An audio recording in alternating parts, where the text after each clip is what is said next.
Welcome to another edition of the Sports Web. I'm Peter Blake. Thank you very much for checking in. So once a promising start for the Tampa Bay Buccaneers at 3-3 has disintegrated as they've lost their second in a row at home to the Atlanta Falcons on Thursday Night Football, 43-28.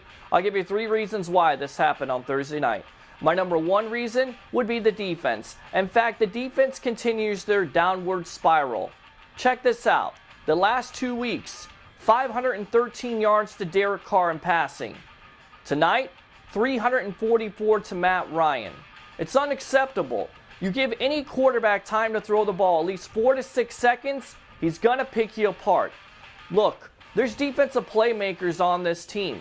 They have to start making plays, or the results will continue to stay the same.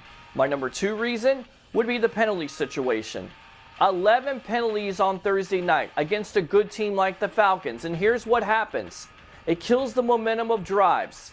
It makes manageable third downs more difficult, and it gives opportunities to a good team like the Falcons, and they take advantage of it. Look, what we heard in the offseason was that this team was supposed to be more disciplined, but on Thursday night, they reverted back to their old ways.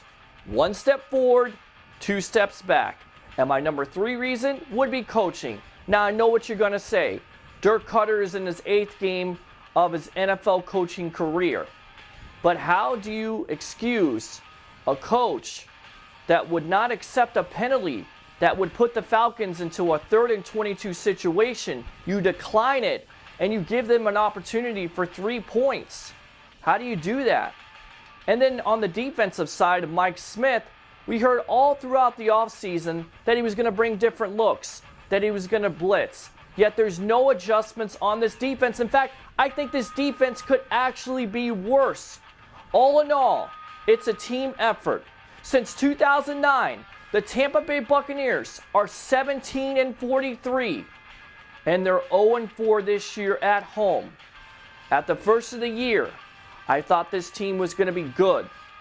But the reality of the situation is the Buccaneers are not a good team because they continue to lose at home. For another edition of the Sports Web, I'm Peter Blake, giving you something to think about. And remember, tune into the Sports Web, the only FM sports talk show in the Tampa Bay area on Saturday afternoons from 3 to 5. Bring your passion, bring your excitement, just don't bring any nonsense. And these last 2 games, watching the Tampa Bay Buccaneers, that's exactly what you've been watching. Nonsense.